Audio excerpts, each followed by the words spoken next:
গত ৫৪ বছরে যারা ক্ষমতায় এসেছেন, দেশ পরিচালনা করেছেন, তারা এই দেশের মানুষকে বিভক্ত করে রেখেছিলেন।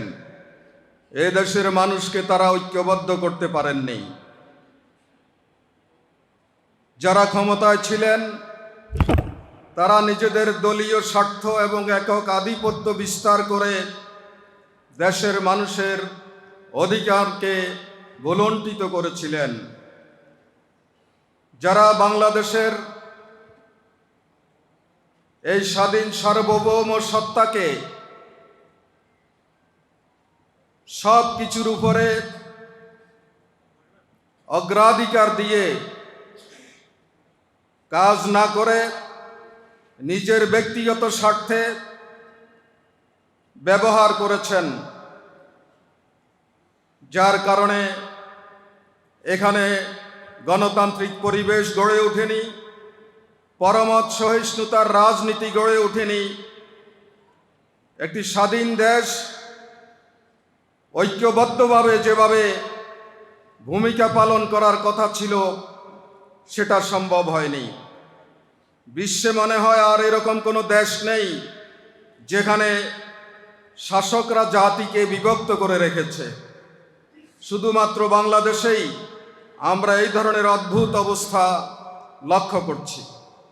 সম্মানিত ভাইরা, বিভিন্ন সময়ে মানুষ তাদের অধিকার আদায়ের জন্য আন্দোলন করেছে, সংগ্রাম করেছে। শাসক গোষ্ঠী নির্মমভাবে সেসব আন্দোলন সংগ্রামকে দমন করেছেন। সর্বশেষ ২৪-এর ৫ই আগস্ট এবং এই জুলাই আন্দোলন, এই আন্দোলনকে ফ্যাসিস্ট হাসিনা গণতন্ত্রের মুখোশ পরে যে নির্মমভাবে এই দেশের জনগণের উপরে, ছাত্রদের উপরে, সর্বস্তরের মানুষের উপরে গণহত্যা চালিয়েছিল, এটা দুনিয়ার সকল অন্যায় জুলুমকে হার মানিয়েছে।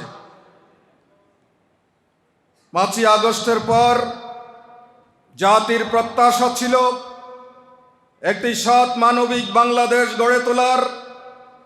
সেজন্যে সকলে ঐক্যবদ্ধ থাকার প্রয়োজন ছিল। কিন্তু আমরা দেখতে পাই যে এই ঐক্যের নেয়ামতের বদৌলতে ৫ তারিখ আল্লাহ রাব্বুল আলামিন ১৬ বছরের স্বৈর শাসনের পতন ঘটিয়েছেন। সেই ঐক্যকে আমরা বিভক্তির দিকে নিয়ে যাওয়ার কারণে আবার বাংলাদেশে পতিত স্বৈরাচারের দালালরা মাথা উঁচু করে দাঁড়ানোর সাহস পাচ্ছে।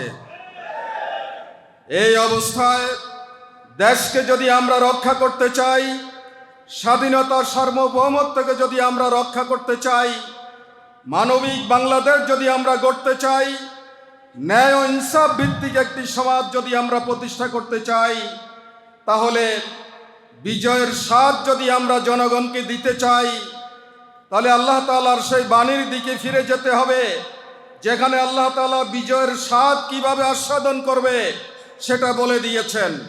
আল্লাহ তাআলা বলেছেন, ওয়ালাউ আন্না আহলাল কুরা আমানু ওয়াত্তাকাও লাফাতাহনা আলাইহিম বারাকাতিম মিনাস সামাই ওয়াল আরদ। জনপদের লোকেরা যদি সৎ হয়, মুত্তাকি হয়, খোদাভীরু হয়, জবাবদিহিতার অনুভূতি সম্পন্ন হয়, দুর্নীতি মুক্ত হতে পারে, খুন খারাপি, অন্যায় জুলুম, লুটপাট থেকে বেরিয়ে আসতে পারে, তাহলেই তারা প্রকৃত ঈমানদার, তাহলেই তারা হবে সৎ লোক, মুত্তাকি লোক।